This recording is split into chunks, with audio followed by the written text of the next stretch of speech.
Welcome back, ladies and gentlemen. Tower of God, Hell Train. It's an amazing arc and saga. We plan to talk about it. It's been a while since we talked about it. Talked about season one. Myself and Lonnie talked about season two of the anime. So now it's time to move on to the webtoons.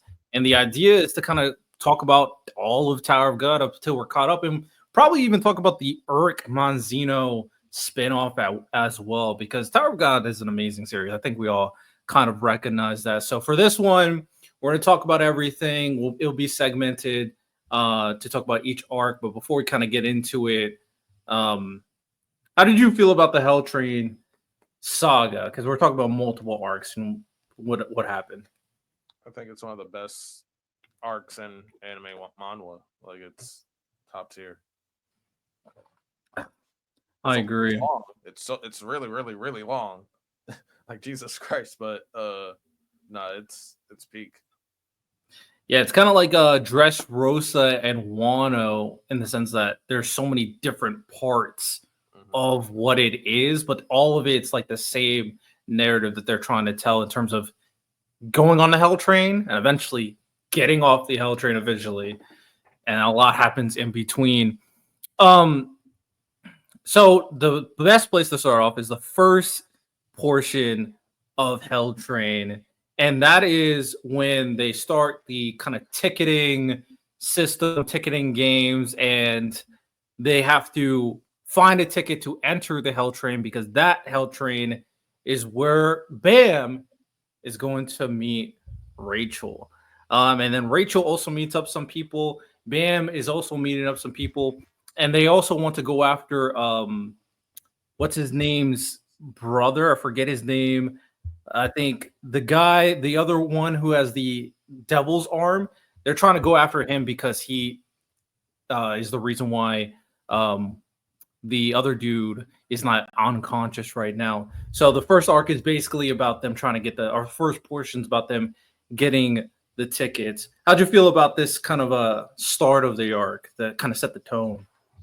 Um, Out of the whole saga, this might have been like my least favorite. Not that it wasn't good. It was just kind of stale at times. I thought the way to get the tickets though was interesting. It was a lot of mind games with people, and but the best part of that whole little part is Bam seeing Rachel again, and his attitude's changed. Like he's not just that little whip anymore. He's just like, with all due respect, you're not leaving without giving me some answers. He's like, we're gonna have a conversation, whether you like it or not.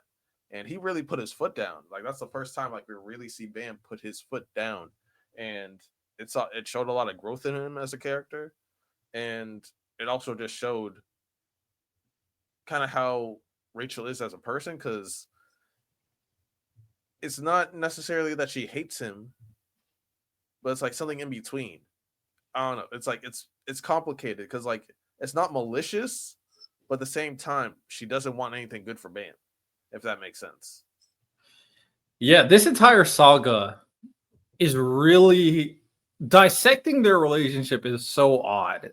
They have a weird dynamic, and that's why I'm one of those people that's not necessarily thinks that Rachel's a good person, but the most interesting relationship dynamic for Bam is by far Rachel. It's by far, and it's not. And I'm sorry, and Dorsey doesn't interest me. Her dynamic with Bam just doesn't interest me. Rachel and Bam is just the more interesting story element in this series. Not in a romantic way. It could be, hey man, you love toxic relationships, and this That's is the not impressive. pinnacle. This is the pinnacle of toxic relationships right here. No, this is too far. It I does. think like she's gone too far for Bam. Period. Like I feel like he sees that like she's irredeemable in a way, but he still cares for her, in my opinion. So I want to touch upon that because after everything I've seen Rachel do, there's one moment in particular that is like that set Bam off. We'll talk about it later on because it involves Coon, of course. So we'll discuss that one. But I do think there's a lot of nuance in terms of what Rachel does, and then in terms of like every character in this tower that's not named Bam would probably do the exact same thing. If we're being honest, most of these people aren't good people. It's just like Bam and maybe Wong not. A lot of things that go a little bit above. She's gone out of her way to mess with them. We're talking about the whole song. She's gone out of her way to fuck them over. Okay, we'll I think I think we're probably going to talk a lot about like what happens in the past thing, and like that one's a really good art. That one's a peek back like time warp art. I love that art. But all right, so for this one, also talk about that when they go to the hell place. I'm trying to see like what did she do in that, because I don't remember her doing anything like. Remember she tried to trap. She actually saved, but she saved Kun as well in that arc. But she tried to trap him. He would have done the same thing to her. She went everything Rachel would do to Kun would do to Rachel. I'm gonna be completely honest. Yeah, but she went out of her way to try to trap him. I'm trying to think which trap you're referring to. For sure, we'll get to it when we get to that arc. We'll get to it and we'll talk it through. For this one, all of it, I agree with Lonnie. A lot of it was kind of slow build. What we're gonna do? What's the plan? Then they had go into like a tournament thing and to try to figure out how we get on the train. All of it was manipulated behind the scenes from Fug to get Rachel and her group on the train to meet a specific character we'll talk about in a second. But a lot of the buildup was Bam meeting Rachel. And that was the most interesting part because Bam was constantly trying to get through different Fug members to get to Rachel. And then when we finally got that point, I agree. It was super interesting. Where it's like Bam finally was like, I'm not taking nonsense. I'm going to get answers from Rachel. And she's still trying to get away from him. And she eventually did. And Bam went crazy. He started crashing out because of what Rachel was saying to him. What she said, I like to pay attention to what Rachel says to Bam because there is a certain sense of like, she does care about him. That's where I agree with you. But she also like has an issue with him at the same time, and it probably all relates to Bam's mother, and we'll get to that as well. They eventually get onto the train, Bam's group and Rachel's group, and the whole thing is we meet another very important cast of characters. Curious to see what you feel about them, Lonnie. So we meet a cast of characters that have been on the train for years, and this also tells you a lot about Tower of God. People in this universe are like hundreds of years old. Like the age stuff when it comes to a lot of these characters is crazy. So we meet Daniel. We learn about a girl named Rowan. We learn about the big dude, the brawlic dude. We learn about Sachi, who uses vines. And then we learn about the swordsman dude who had White struggle when they fought. And they have a lot of history with White, we'll talk about in depth, I'm sure. And that group is going to be very pivotal to a little minor storyline moving forward for the train. How did you feel about this group that we were introduced to? I thought they were cool. Like some of them were definitely interesting. It showed like they showed like a veteran group like that climbs the tower. I feel like that was like a cool aspect, and also like kind of the variety of different abilities that you can find within the tower, and like how like they fit the certain roles like fisherman, spear holder, like things like that, wave control. Like they showed like what an experienced group of climbers or whatever, regulars would look like. So I thought they were interesting. Yeah, I do think there were a good showcasing of like other characters that live in the tower and how a lot of them are super capable. Like some of them, put up a little bit of a fight against Bam at the start, but they're still regulars. Like they're still nowhere close to the top of the top of the top of the top. But they also are going through their own weird, crazy situation. And then eventually this all leads to meeting the big character of Hell Saga, the most notable character of the Hell Train arc, White. We meet White. We also see a little kid version of him, and we find out a lot about his story, how he was a former slayer on the train, and then he was devouring souls. He came to the train, he got in trouble, And then he eventually he lost to this group that we just talked about. He had to break up his souls into all the versions of him, because technically White is multiple characters of siblings that came together to become White. And the reason why they became White is because they want to defeat their dad. So I know you're a big White glazer. So how we feeling when, regarding White? White is definitely one of my favorite characters in Tower of God. Uh, White is a dog, first and foremost. But they're also White's pretty complicated because, like you said, like White is a combination of multiple siblings that decided they wanted to combine powers to defeat their dad. But there is one, I forget his name. He's kind of like the ringleader or one of the two Hoken. ringleaders. Yeah, and yeah, he has not issue like he has issues with this. Like it seems like a lot of people in the great families have issues with the leaders of the family. So it's just like because Coon obviously has issues with his dad. He has issues with his dad, and then like we see throughout the story, other people have issues like with the head of the family. So it's interesting to see like he wants to become a slayer, like he's willing to go like to the opposite side of his family to kill his dad, but like he's not exactly deemed and he's a slayer, but he's not really like deemed like a big enemy at the same time, if that makes sense. Yeah, and he has to go like roundabout way. When he reveals, okay, we'll tell you about. Remember when White talk? When did he say this? I forget which arc he said. I think it's in the Hell arc where they go down like in the Hell where he talks about what he did to two kingdoms. That shit was that's some evil genius mastermind shit right there. Um, but yeah, he's a weird one. He's also from the Ari family, which is known as the family that are the best swordsmen, basically. And he has a very unique sword style that he uses to fight. And he's basically stuck on this train, like he's cursed on this train and he can't leave. So that's why he needs all these roundabout ways. And the goal right now is to free him. Fug wants to free White so they have another warrior in their repertoire. So that's why Rachel's on the train, so they can free him. And also, Rachel has an ulterior motive to make White her soldier as well. Do you know So what's we got a interesting couple of. about White also? Go ahead. He's a slayer, but he's not a ranker. Um, I think he was a ranker when he was a slayer. He's not a slayer anymore because he lost all his power.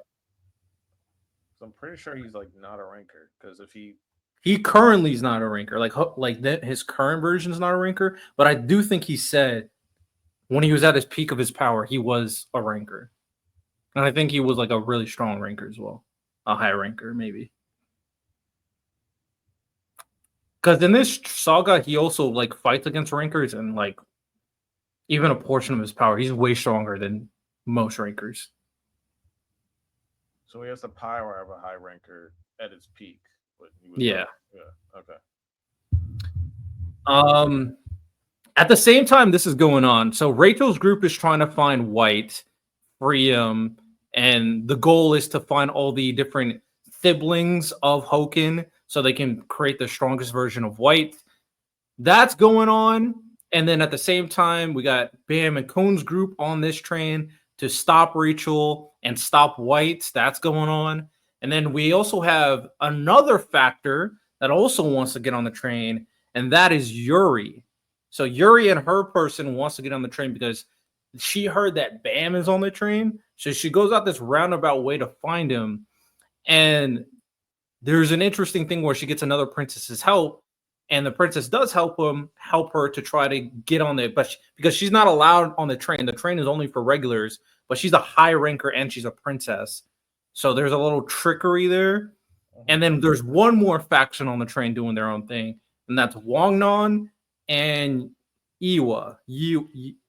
I keep on forgetting her name. It's like Iwa, the fire girl, and her job. You're Hmm? forgetting the what's the system with the phones? I forget her name. Emily. Yeah, Emily. because Emily's a big prevalent character throughout season 2 as well. Yeah, Rachel and Emily used Emily very effective to get a lot of her goals on. Not gonna lie, Wangnan and Yua is there to track down the old dude's brother, the one with the devil's arm, because he needs him to revive their friend. So that's their goal there. Uh, with that said, Wangnan and Yua, does this happen in this section? The really messed up thing that happens with and I White. think did that happen in this one or later on? I'm trying White to did remember. it With later on. huh? White did what he did later on. Later on? Okay. We'll talk about it later a little bit later then. He didn't do that right away. Wait, I'm trying to remember because I know they left again, and then when they came back, Wangnan did not want to tell Bam. It probably did happen. We'll talk about that in a second. So all these different factions have their own goals, and then eventually there was a moment where they stopped at this one location, and then they met the conductor, and then we also had a really crazy confrontation where Karaka finally shows up. He's one of my favorite characters in the series, not gonna lie. I love Karaka. Karaka shows up, and how are we feeling about Karaka? Because this is like we already got introduced to Karaka, but this is his full this is who he is. So Karaka's cool. We know that he's like the other student of Bam's master, Mm-hmm. and so like there's like a weird student rivalry thing with Bam. Like he wants to feel like he wants to know like what the whole hype about him is. I feel like that kind of brings along like a little bit of animosity towards Bam. Not that he just doesn't trust Bam, but it's like because he's like jealous in a way. Yeah. We get to see him fight the princess, which was pretty cool because they fought outside. Yeah, they fought outside the. Yeah, right outside the train. Yeah. Yeah, and then like we saw that he had a connection with Bam's homeboy. Hey man, we'll talk about that connection, boy, because there's something there. Hey, Part. that one's gonna be interesting. That Yuri versus Croco fight is dope. If they animate that really well, they could go crazy. Because I also really like Karaka's power set, like with the darkness and all that stuff. Yeah, but my question is like, why does Karaka is a Slayer? Yes. But he was also, but he To be also fair, he's a brand new Slayer. he's a brand new Slayer, but he has a Ring of Jihad. Well, I think right after I'm trying to think because Wandon eventually confronts Karaka because he's about to die. I think it was right after they come back from the hidden stuff. Cause we'll save that because I think we should tie all of that Wangnan and Karaka's relationship all together. All right. In one conversation because he does have a ring. Wangnan has a ring, and they talk, and they have a very important conversation. And then there's not only is that an important conversation, multiple other things happens to Wangnan in this entire situation as well to start building up his character in particular. But it does not start out good with Wangnan by any means. So this all happens. Karaka and Yuri fight, and then Yuri's trying to stall Karaka to allow Bam and his group to enter the train, and then a conductor gets involved, and basically they have to do a Slayer game to find out who's going to be the Fug Slayer, White or Bam, because if you don't remember, Bam used to be a Slayer candidate. So now they're going to be on the train doing competitions against White's group against Bam's group to become the Slayer candidate. And then while this all happens, also Yuri's watching. And then we just basically have a lot of different competitions between the two and in different games. Tower of God has some of the most creative battles and competitions I've seen. I'm trying to is there something that even compares to all the different unique things that they do for their competitions? I don't know because it's almost like Squid Games or like a Hunger Games type things with like Yeah. every battle, like every floor like has like a certain type of either strategy, combat, wish strategy, some type of game that's like complex, like the gun game to get into that the airship or whatever. How like you only had like two bullets, like return or delete and things like that. Yeah, that was really creative. So yeah, they I don't know, they come up with really creative stuff. They do. And in order for Bam to compete with White, it was very obvious that Bam is not strong enough. White is way stronger than him right now. So Bam has to go through some training to start competing with White, and he does. And he meets the God of Guardians. The God of Guardians trains Bam, realizes Bam's potential, and also he notes that the God of Guardians also passed all the family leaders, and he also met Urich. So this guy met all the powerful people that we basically know in Tower of God, and then Bam is just like all of them. He also noted a couple things. He said the God of Guardians felt like Bam was like Urich, but he also noticed that Urich was stronger than Bam when they met. And then he also noted that he was like Jihad as well.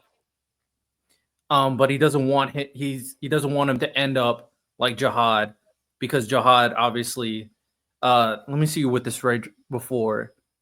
Um where the God of Guardian Jihad kids did revolution, trained those who opened the gate themselves. The train, its guardians were all made for the training. So master revolution. And then he said something like, to find one's true self that has nothing related to society, others, or ideology. God, blah, blah, blah. Basically, the rice pot, fate, all this important stuff in terms of what is going on. How do you feel about this kind of training scenario and like this kind of revealing that Bam has this bigger destiny compared to the family leaders? It showed that like he's like kind of following like their similar path. Like he's following like not their exact footsteps, but like the things that they did to get stronger. Like he's going through that same stuff. So eventually he's gonna reach their level. Um, and it was interesting to see that like how, because like we kind of see Yurik as like a good guy Mm-hmm. when we're introduced to him, and then Jihad is the big bad. So seeing that he's compared to like the two of them means that like in my eyes that he can Bam is the ultimate blank canvas. And so I feel like he can either be like the ultimate good or the ultimate evil when it's all said and done. Yeah, he's the pinnacle of the chosen one for sure. He also meets a power in himself, like that monstrous thing that's inside Bam, which is kind of showcases whether or not he's gonna fall like Jihad, because Jihad also had a power in himself. So will Bam succumb to it, or will he overcome it? This is a big question moving forward for Bam's character. We also meet some other clones of Hokin that is also part of this. We Wait, meet Vista. Go ahead. I was gonna say because I'm pretty sure we made two things in there.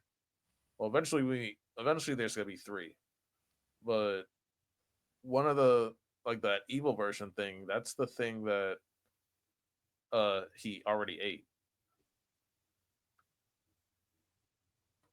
What do you mean? You're talking about like that evil goblin thing that was talking to Yeah, him. the goblin thing. Yeah. Yeah, he ate that. It's not like an evil version of him. It's something that he already like. I think it's like from the thorn. That you're trying to give it. Yeah, I'm pretty sure it's from the thorn. I think so. I know the other things you're talking about, because there's a couple other things that goes into Bam too a little bit later, but yeah, I think it's related to the thorn as well. I believe. There is, which it becomes a lot more prevalent in season 3, but there is like a regular just voice inside him and stuff like that. No, that is like where some of his power comes from and stuff like that. Yeah, Bam is kind of a glutton once we get into it, because the amount of powers that literally he just absorbs. Like we thought Ichigo had everything. Nah, Bam gets Well, like. that's what concerns me about That's what concerns me about him. That's why I say he might end up being evil because he consumes these like abilities. It's not like he just like he steals them. Like he like I don't know. Like it doesn't seem like a heroic ability at all. Yeah, and we got a semblance of that because Bam also steals techniques from other people too. He starts developing his own a little bit later on in this arc, but that is something to look out for because the things that he absorbs are not all good things by any means. So we'll see if he's strong enough to deal with that. Also, Hoken has some other siblings that he has to go up against. Vizante, which is another one that's a little bit of a good version of White, and then another Hoken copy that he meets is Anna, which is a sister who's on Hoken's side. And they do the competition, everything that's going on. They note that White is the 10th of the 11 Slayers, so there's 11 Slayers that exist. White used to be one. Now he's trying to reclaim it. So there's 10 other characters that are supposed to be super powerful. Karaka is one as well that we're going to be meeting. Technically, his teacher would be one, right? I don't know if they ever called him a Slayer, but he's a teacher. He's not a Slayer. He's not a Slayer. Okay. Well, he's the person who trains Slayers. He's super strong. Slayers are not the strongest people in there. Are not always the strongest people in Thug. Yes, correct. And White was defeated by a Jihad princess. That's how he lost all of his powers.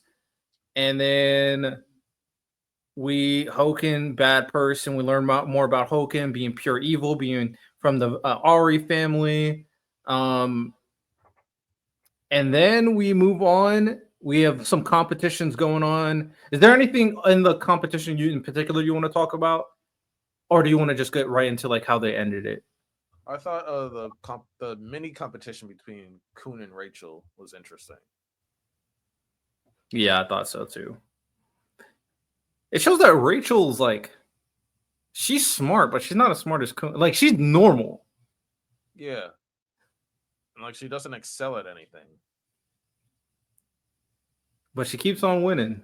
Or getting by. Better yet, not winning, getting by. That's low-key impressive. For sure. Oh, and now we got the crazy thing that White said he did. So this is what he told the band. So apparently, he became a god of two countries.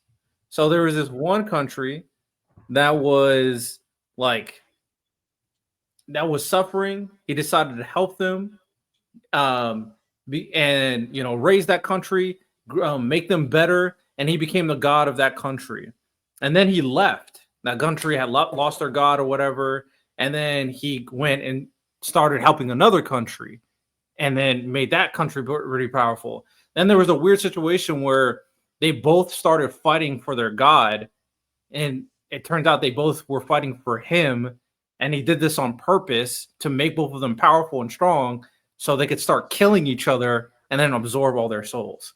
So he became a god of two countries so they can all kill each other so he can absorb their souls, basically. That is pure evil. That is pure evil shit right there. Hey, but it's smart as hell.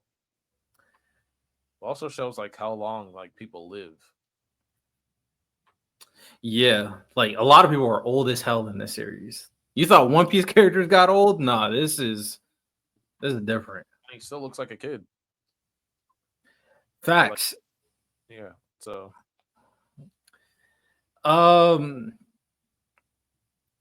Now we also had another moment when Rachel and Kun were doing the competition. I'm glad you brought that up. Is that there was a moment where Bam was going to do something to save someone on the other side because Bam's the ultimate good guy or whatever. And then Rachel decided not to kill him when she had the chance. This is what I'm talking about. Rachel and her feelings towards Bam is so confusing. Doesn't make sense. Shout out Toxic Girls, man. And then we eventually, later on, we hit around the end of the competition. There's one more clone that shows up. This last clone ends up being the conglomerate of all the souls that White ate. And that being that last clone decides to help Bam, and she stabs Bam with a sword of souls. And now, not only is that weird looking goblin in Bam, now he has like millions of souls inside of him now as well. So super buffed. Bam just getting buffed right here. 2 power ups. Crazy. And then at the end, a lot of crazy things happening. The conductor wants to kill them to free White. And then Yuri eventually shows up, saves them. They all get saved. It's all good and dandy. And that is pretty much the end of like the Hell Train Slayer candidate competition that happens with Bam beating White, Yuri finally meeting Bam again, and they're all being saved, of course. I think at some point Endorsey joins. No, they meet Endorsey after this. My bad. So that's pretty much the end of this confrontation. Is there anything else we got to address from this? For that part, no. Okay. So let's move on to the next thing that happened. So Yuri saved Bam. Bam wants to go back on the Hell Train, of course. He has stuff to do, of course. And he still got to find Rachel. And he finds out that Rachel and Hoken are going to look for Thorn at the Floor of Death, a very iconic, very dangerous location. And a couple of things have to happen before they go there, though. In order for Yuri to let Bam go there, he has to defeat a character named Kaiser in a competition called the No Name Hunt. So this is like a little mini arc where Bam and his group, and they meet Endorsey again as well. And the characters get their names stolen. They could be basically become slaves to other characters. And how'd you feel about this this arc? It was short, but I do think it was very interesting and very effective. We can kind of go bits by bits, but overall, what you think about this arc? It was short. It was one of those gatekeeper arcs where it shows the like, hey, if you're not a real player and stuff like that, if you're not like a real person that can climb the tower, this might be where you stop at. Like you might get your name stolen, things like that, and then you might become somebody's slave. I thought that Kaiser was pretty cool. Like their powers were interesting versus Bam. Kind of like pushed Bam in a way, and we got to see like Bam be more versatile. So I thought it was cool. Yeah, I thought it was cool too. The kind of biggest takeaways from this arc is one, who Kaiser is, and this just shows you another, just like One Piece, probably even more so. You cannot really figure out who the good guys are in this series, because Fog sucks, sure. The 10 families are just as bad. Like they are just as corrupt. And this is perfectly personified from Kaiser's story. So Kaiser was supposed to be a candidate to be a princess of Jihad. And she was a super potential. She was super capable. She was going to be part of the Lopo Bia family.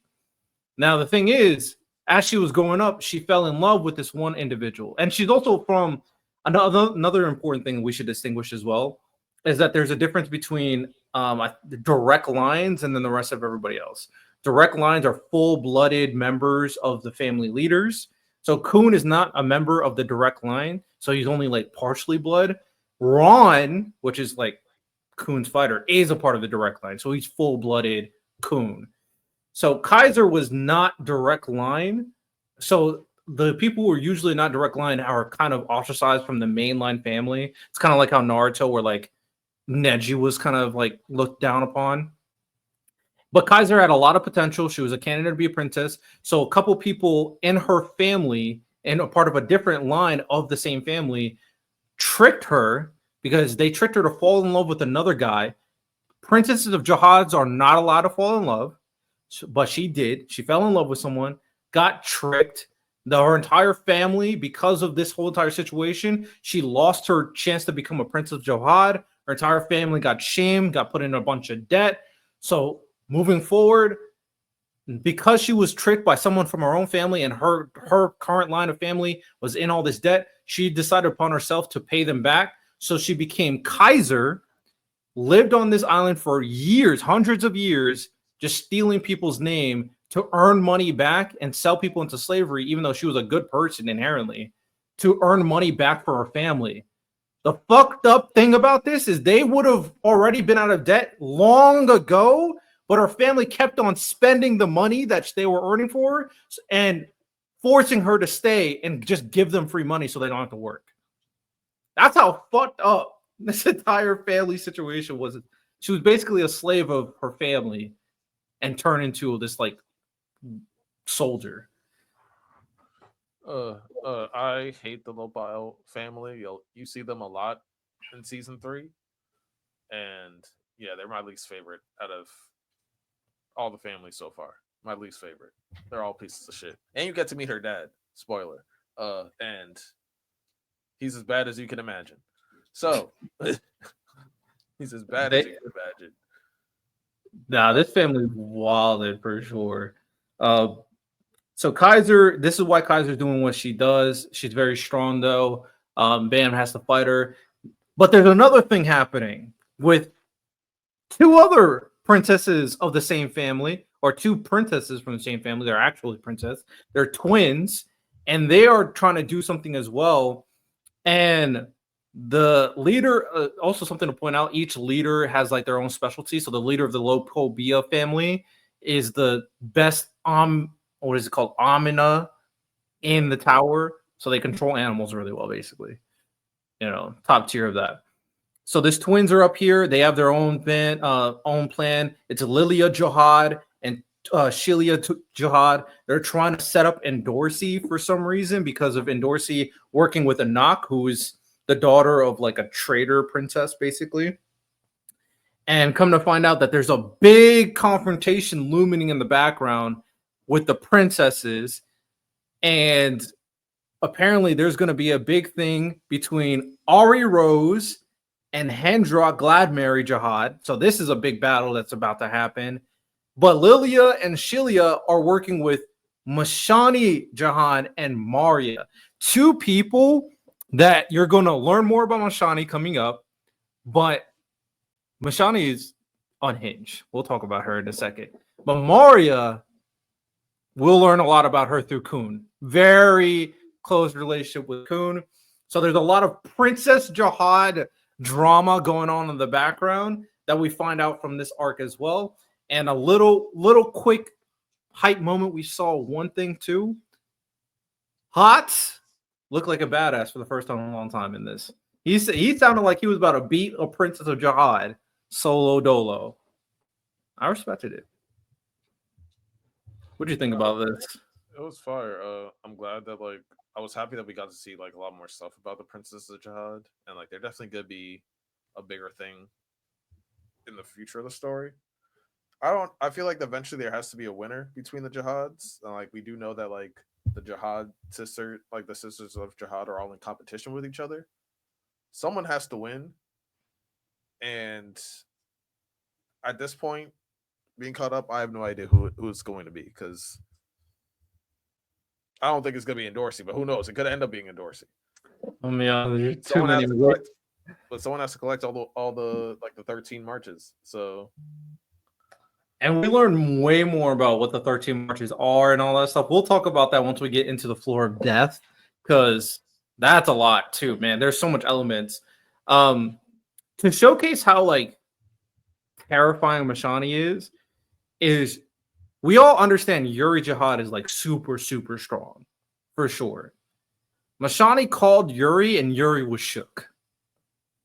That just tells you the levels of this, that she was shook when Mashani called her. So Tower of God's power system is very impressive because there's so much like layers to it. Then we get back and then we got a confrontation. And now we're going to talk about the stuff that happened in Wangnan. So, Karaka was told by someone. I forget who told him this. I think it was Rachel. I don't know. Let me know if you remember. But someone told Karaka, someone has a ring like this, alluding to someone just like Karaka. And we know for a fact, since we watched Tower of God, that the other person with the ring is Wangnan. So we immediately figure out that Wangnan has a relationship with Karaka, but we don't know what that relationship is. However, Wanon is in some shit because he fights Kasano, he beats Kasano. You find out that Aquapatur, his story, he's looking for his daughter and his wife. They got separated because his wife was from the 10 families, and that's not okay, and all that discriminating shit.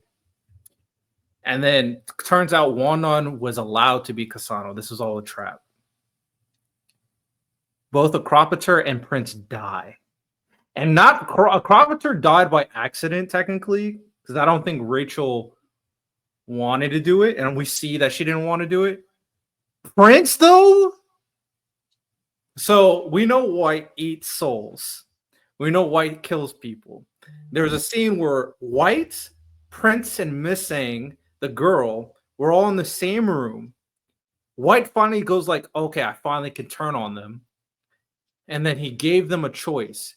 He asked Prince, who do you want to die? I will either kill you or her. And Prince sacrificed himself. White ate Prince, killed Prince, while Miss Singh was in the same room watching, and she survived. Damn, that is a Acropater and Prince dies. Prince was an annoying character, so I didn't really care. I just thought it was cold though. Like White was on one, and like it showed that like people are willing to go to different lengths in this series for power. Like, but at the same time, isn't Bam doing something similar? When you really think about it,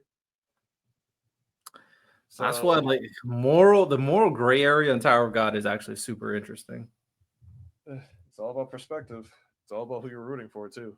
Well, I don't know how you're gonna root for White considering how many people he killed. That dude is just in. At the same time, there are not that you can condone what he did, but there are some things that like you sympathize about him for, like when he talks about his backstory and stuff like that, and how he feels so weak and useless and things like that. Like you understand where he's coming from, if that makes sense. Fair. He does have an interesting perspective that he challenges when it comes to Bam, but I think Tower of God is not a shonen series. Like at a typical shonen, you won't get stuff like that where people can die at any point. And this is just a death. It's kind of like now that I'm like a Game of Thrones head. Now I'm on season 5. It's kind of like Game of Thrones. Anything can happen at any point depending on the situation. And this death was insane in the concept. But we've had other deaths, but these are characters we kind of grew up with the last like couple hundred chapters. So yeah, this was pretty insane. What were you about to say? What were you saying? I was saying no one's safe. Oh, for sure. No one's safe. We move on. Like I said, Rachel was physically shook that she killed a carpenter. She did not want to do that. And then she tries to recruit Wangnan because she figures something out. Wangnan and Karaka have a weird relationship. And she reveals that Wangnan has the blood of Jihad. So she figures this out. She also said Jihad hid a key to prevent people from going above the 134th floor. So we learn that Jihad prevents people from going up the tower. He has 2 keys to keep people from going up there. The first key was broken up into the 13-month series, which is the 13 weapons, like the Green March and Black March and the Green April. The other key was 2 rings that Karaka and Wangnan are wearing. So we find that out. Wangnan has it. There's an idea that Wangnan might be the son of Jahan, which is a very weird situation when it comes to a prince of Jahan. So we don't even know I don't know what that means as of yet. Maybe Lonnie does, but I don't know how that happened. And Rachel tries to recruit Wangnan. We also find out the name of a character he gave. He gave it to a blacksmith to break up one of the keys into the 13 marches. His name was Oswald Owardo. And then Wangnan has to contemplate whether or not he wants to join Rachel to move up in the tower to accomplish his goals, even though Rachel killed Acropater and White killed um, prince. What did you think about this? This was a big like reveal in the story and a huge moment for Wong Dong's character. Well, it showed why Wang Yan is in the story because, like, he was, yeah, he's a cool character, but at the same time, he can't do shit. Like, he's not a Yeah. fighter. He can't do shit. He's like Usopp, but worse. So yeah, it was interesting to see. Now we do know that Jihad can't have biological children, or Hmm. isn't supposed to have be able to have biological children because his blood is too strong. So Yes. that's why he is able to transfer his blood to some of these females of the other families, making them princesses and things like that. So a son of Jihad would be a one of two things: either abomination that's not supposed to happen, Hmm. or I forget if they. I think it's a season 3 thing, so I don't want to spoil it. But they Can you kind allude to it? Maybe I'll let you know if it's a season 3 thing. because I think they talked about it a little bit in season 2, but they dive into it more in season 3. Uh, Okay. when we meet the younger Jihad and members of the family, we know that like they're different for some reason than like they were back then, Hmm. and there's like a reason for that. Did you figure out what that reason was? I don't know. I don't know exactly. I'm trying to think. There was like definitely. Well, It's not like the are actual you talking about incident. the Stark regarding Arlene? No, no. Oh, something else. Okay. Yeah, we don't know like because there was definitely like multiple events that happened that started what them down their paths and stuff like that. We find out one in season 3, but there's a way that like it's able to happen. Okay. Okay. Maybe when we get there, you might be able to kind of shed some light, or I'll just wait till season 3. Yeah, I don't. I'm not sure. I'm not sure. Okay.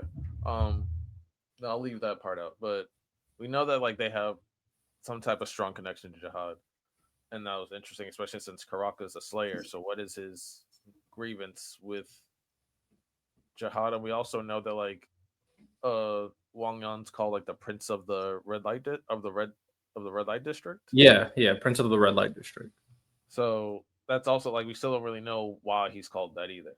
So I don't know. It just gave a lot more questions than answers, but definitely It, interesting. it 100% did. Um, and then before we kind of move on to the floor of death stuff, we meet a new character. I'll be honest. This character's design, I think, is the reason why I feel like he's shown so much in like Tower of God graphics. We meet Hockney. Like I feel like he's the character I see the most, other than like maybe Bam, of like representing Tower of God because of his design. So we meet Hockney, who's a very interesting character. He has unique eyes. We find out why he has unique eyes in the Floor of Death. He also is a scout, which is what they needed, and he's looking for a painting for some reason as well. And he's going to be the one to help them go into the Floor of Death.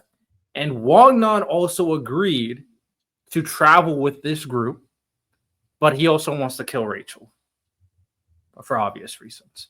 And Missing is also helping Wagnon as well as they travel together. So Hockney is revealed. How did you feel about Hockney when you first got introduced to this character? Oh well, you touched on it earlier. Like I love like his design was amazing. Like I love his design. His eyes are super dope. Um, it felt like something was off about him. I mean, he is kind of like an off character. And I feel like we haven't seen like all of his powers, or he hasn't realized all of his powers either. So I feel Mm-hmm. like he's definitely gonna be one of those characters that he's gonna be around for a while, or at least circle back a few times. But yeah, we realized that the paintings are like I forget how are they special. I think he says like they're connected to his soul or something like that. Yeah, but they were also connected to the thorn. One of them was connected to the thorn in some way. I think they have a location of a thorn as well. I probably wrote it down some here, so I'll probably get to it. But I think they reveal the location of one of the thorns. I think you're right about that. Okay. All right, next thing that we're going, Floor of Death. Floor of Death is a huge arc. We get the return of Big Badass himself, Eric, in this arc. We'll talk about him in a second. We also get lore of another irregular who was super huge. We get lore of Bam and his mother Arlene. We get lore of 13-month series. We get so much. We get so much in this arc in terms of lore. So it starts off with them all going to the floor of death. Bam's group as well as Rachel's group goes down there. And first thing that happens is that one of the first major things that happen, they meet Guram Jihad. Guram Jihad is a very important, very powerful princess of Jihad that has been hiding here with two 13-month series in her possession for a reason. We learn a little bit more about that in a second. And the Guram starts telling Bam about himself. We learned that Pope Pedro Gaston proposed the princess system regarding the 13-month series. We learned that whoever collects all 13 will become Jihad's wife and also get the key that we were talking about earlier. And then we find out that the princes of Jihad always end up fighting and killing each other. And then one situation that was very important is that there was one woman named An Jihad who stopped it, who was a direct line blood from two family members. So that means two family leaders. She was the child of both of them. What those families are, I don't think we were told, but she is elite blood, basically. I think the only female family leader is the Han leader, the with the fire and stuff like that. I feel like that's the only family head. Oh, I had no idea it was a woman. So you might be right. You might be right. Han and maybe someone else. I wonder who the other person was, though. Yeah, that I do not know. If I had to make a guess, I would say probably Coon's dad. That's what I was thinking, Loki. I was like, maybe Coon's dad. I feel like Coon's dad will be that guy for sure. So what happened is that An eventually started crashing out. The reason why she started crashing out later on down, like years later, is she heard that Jihad orchestrated all of these infighting with the princesses because he's still in love with Bam's mom, Arlene Grace. Even that's a question. The Bam's mom stuff, we'll talk about that in a second. But basically what he did is that anytime a princess would possess more than one 13-month series, she would go crazy and start killing other princesses. And this is why nobody could ever collect all 13, because they would always go insane and start going on a killing spree. And when Anne heard this, that's why she started crashing out, because this entire system is fucked up because of Jihad. Or that's what he says is why he's doing this. Yeah, you see, like they can barely handle two. They can't at all. Oh, and just to be clear, because I know I said because of him, so he will never fall in love with another woman because he still loves Arlene, Bam's mom. Just to clear that up, and he doesn't want anybody to go on floors higher than him. So this is all a ruse. So we find out what the 13-month series are for. We find out what the rules of the Princess of Jihad. What did you think when you heard this? It showed the sinister side, like another sinister side of Jihad, and it's almost like why is he going to these lengths to do what he's doing? Is it to like keep the families happy? Does he have like some type of ulterior motive? Is he trying to like somehow get Bam's mom back in a way? Like what happened to Bam's mom? Things like that. So it also showed that like again, like all the Jihad sisters, like all the Jihad princesses they're all pivotal. And it showed that also like and Dorsey has like a long ways to go. Yeah, there's levels. There's levels. Not even Yuri's even touching the levels that exist right now. But okay, so we learn about that. But that's not the only lore we learn in this situation. We learn about Arlene Grace. So Arlene is like Bam's mother. And the reason why I put quotation marks is because of how weird the situation is. So Arlene and used to travel with the family leaders before all of this existed. So it was Jihad, the family leaders, Arlene Grace, and one more person. His name was V. V, very important character. And this is the person that Arlene fell in love with. And this is Jihad's rival, basically, V.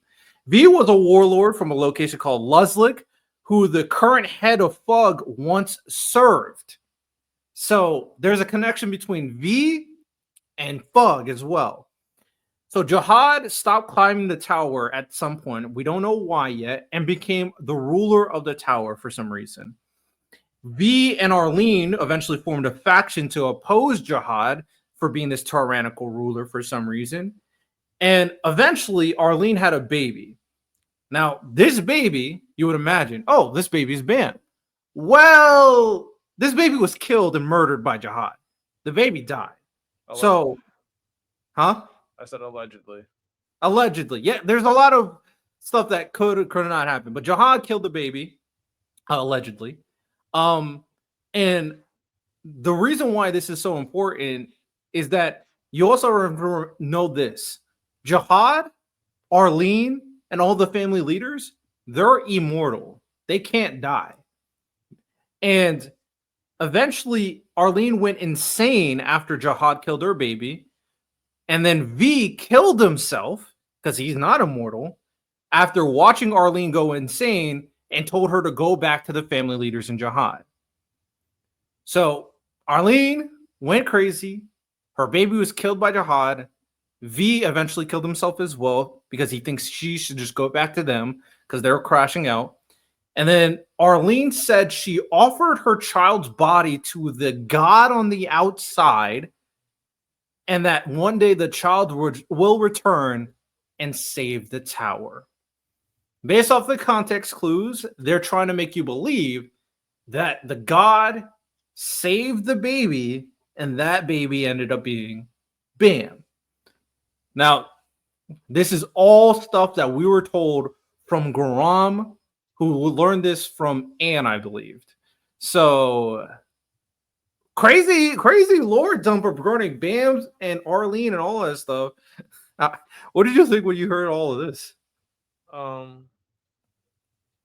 It gave our core wound for our antagonist, which I thought was probably the most important part. Like, we know that, like, whatever is going on, a lot of it is to do with Jihad crashing out because he didn't get the girl. What's new? But we also see that, like, V was, I think, because they had mentioned that V was as strong as Jihad, and, like, he was also considered like the other leader. It's like they were like partners. So it was like a 1A, 1B type situation. But I think we also see in season 2 that they kind of mentioned that most of the leaders, like, everyone kind of, like, even though Jihad was like as strong as V, everyone was kind of under V. V was the actual, like, leader back then. But for some reason, everyone chose Jihad. So what is that reason? Why did everyone kind of turn their backs on V? And yeah, I feel like that's like one of the biggest mysteries. Like, because V was kind of like their leader, and they all turned their backs and went with Jihad. So, like, what led to that? Yeah, there's more to the story for sure that we got to find the missing pieces to. And Garam even said this, actually. She said, I didn't tell him everything because I don't think he's ready for that. So there's a dark version. There's like a darker version of that story. And maybe, like, it changes our perspective. Because read season 3. Okay, we'll get into it. But okay. Now, we also learned this. Rachel met Arlene in the past before. So Rachel met Arlene. She also knows that Bam is the child of destiny. But she indicates she wants to be the one to achieve the goal. And it has to be her instead of Bam. We don't know what Rachel's true motives is. But we know she met Arlene. She knows who Bam is. But why does she want to do this? Is it a jealousy thing? Is it I care about Arlene? Is it I care about Bam? I don't. But Rachel is a very hard character to figure out like why she's doing everything she's doing. Another thing that like I feel like no one's realized or talked about. Arlene was supposed to be dead like what thousands and thousands of years ago. How old is Rachel? Yeah, Rachel's old as fuck. Rachel old as Rachel's, fuck. Rachel's right. If Arlene did die back then Rachel's one of the oldest characters in the verse. Yeah, Rachel old as fuck. Hey, it's okay. We like our milfs over here. Or Arlene didn't actually die right away. Yeah, I don't think she's immortal technically, so I don't think she's dead either. How did V die? Then how did V die? They said V's not immortal. So whatever Arlene and the family leaders in Jihad did made them immortal. And then V was from outside the tower. I think it's because they went inside the tower. All from outside the tower. They're all from outside the tower, but they did something in particular when they went in the tower, I guess. I don't know exactly what that was. They made a contract with the A minute. Oh yeah. That's probably something like that. Maybe V didn't make a contract. Okay, we'll get there. We'll get there. So, another thing, they're on the floor of death. Now, the reason why they're here is because they're after the thorn. But there's also a lot going on right now because there's a guy named Heljo who took over one side, one like faction of the floor of death, and then there's another faction of on the other side. And you also, if you go to the floor of death, if you can't leave, if your soul is taken, there's a whole bunch of things, but ultimately they're trying to figure out what is going on. There's like a weird little scenario where there's some weird politics going on in the background of all of this regarding the two high rankers, Desaw and Deja, why they all are down here, and we'll kind of get into that. So kind of Karaka also tells Hoken about the souls of the floor of death, because all the souls are in this one room where someone like Hoken would love if he could take all of that. We also find out that Bam was born and raised in the floor of death with Arlene. So that was very interesting. And then I completely forgot this, and this is why I'm glad I reread it. So Bam was born and raised the floor of death. That is very important into why the floor of death is the way it was, because it wasn't like this before. The reason why it turned like this is because Enryu, who is a messenger of the god from outside the tower or something, showed up and turned the Shinsu red, and he was there to deliver the thorn to Bam. So Enryu is connected to Bam. Enryu, all the people in that area were all Jihad's followers and like there for a reason. Enryu gave them a choice to leave or die. They stayed. Enryu killed all of them, like basically all of them. And he also killed an administrator. Like administrators are supposed to be like gods. This man, Enryu, killed an administrator. 1v1. They're supposed to be able to control all the Senshu on that floor, which is basically a mini country. So they're basically the gods of that country. Like facts. So Enryu just no div one. So whoever Enryu is, whoever this god is, no idea. And they're connected to Arlene and Bam somehow. Also, no administrator has ever been killed before. Yes. Correct. So after Enryu killed this administrator and left a thorn, that's a thorn they're all after. That's a thorn that Bam is trying to get. That's the thorn that Fug is trying to get. It also left a baby. Well, not really a baby, like a reincarnated version of that administrator, which Eric eventually found and he gave to Heljo. And that made Heljo like this freaking beast, elite level individual that was stronger than basically everybody there on that floor, because he technically had the power of an administrator at that point. We also learned that the Red Witch guides have to pass this floor for their pilgrimage, both the Red Witches and the Silver Dwarves have to go to certain locations. They have to go to the Floor of Death. Um, we also learned that Jihad killed any survivors because he didn't want info on Enryu to get out. So people who were there were left dying, and because of lack of food and aging, the high rankers, the Saw and the Jaw, created a room of souls so people can live without aging, but the people there could not leave that place. So if they left, Jihad would kill them, and they couldn't get food, they couldn't get resources, so they took out their soul basically. And then that's when eventually Heljo, who wanted to fix all the stuff wrong with the society, Ulrich met him. Heljo used to be a good guy. That's why Ulrich gave him the administrator stuff. And then he was supposed to save everybody. But we'll talk about that a little bit later in terms of complacency. And that was a very interesting message that they pulled out there. And also, the guide's power did not work while they were there as well. There's a lot of limitations when you're in the Floor of Death, which is why it's called the Floor of Death. So a little background on all this stuff and Enryu and Jihad and the high rankers. What do you think about this? Enryu is definitely uh a very interesting character, especially like how why is his Senshu so different? How is he able to do something that shouldn't be possible, like killing an administrator? And also what is his connection to Bam? So Yes. also kind of just again, he someone destroys a whole floor connected to Bam. Also making it seem like Bam's not a good thing for the tower. Like Bam is, I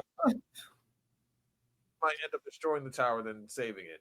But at the same time, you can argue that might be saving the tower at the same time. Um, yeah, the we everything that we find out connecting Bam and things like that, I thought were interesting. But I also feel that it's making it seem like Jihad, like there's a reason for why Jihad's doing what he's doing, and not all of it might be bad. That's what I'm thinking too. Like it, there's more to why Jihad's doing what he's doing, and I'm so curious on what that is. Um, But eventually, later on, they're all doing their missions to try to free everybody, deal with Heljo, what is going on. And we got a very interesting moment where Yuri has to fight, and she has to fight these people here because they can't die. The only way they could die is from Bam's abilities or from the 13-month series. Which real quick, So why is Bam's abilities always just like the ultimate negator? Like every time, like, oh, this is impossible. Bam, let me touch it. What? Oh, there's no way we can break this is like the ultimate barrier or ultimate puzzle that can never be solved. Bam, let me touch it. Bam is really like Oh, chosen. He is the answer to everything. I don't know what's going on with this kid, bro. He is the answer to everything. makes no damn sense.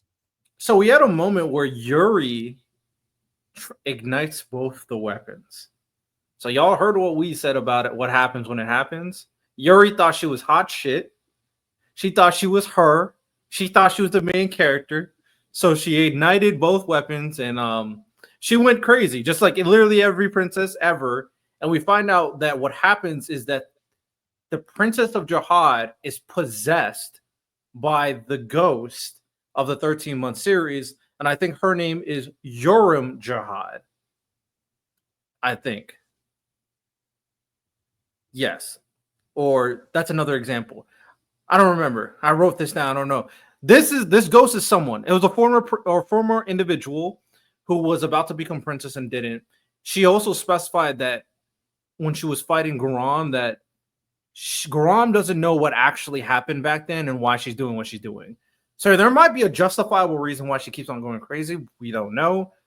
But we found out about the ghost and we see Yuri going insane in this situation. Did Yuri lose aura points after failing and fucking up so bad? I don't think she lost aura points. One it was like I think she held it together longer than like they originally thought that she even could. But and eventually she did get it together. Like they knew that like hey, when in doubt, bam it out. So I think it all worked out. But it did show that like she's not the number one badass. Yeah, it definitely. Like she's the one that we're probably gonna be rooting for, but she's not the strongest by any means. 100% agree. Yeah, the ghost of the 13-month has a real grudge. Yoram is Goram's twin sister, so she's the one who died. So I just mix up some names, and that she actually ignited as well, and the ghost took over her body. The ghost has a real grudge. We also get a returning character. How hype were you when that man, the myth, the legend, showed back up to Tower of God? Eric Manzino. Yo, I said it in our last show. Urk is basically like the Sinbad of this show. He's the other main character, uh, and he's Timothy. And I think it showed like it kind of showed that like no matter what, he's kind of like approaching. He's always gonna approach things the same way. End of the day, he's gonna do what he wants, or whatever that princess that he's working for wants.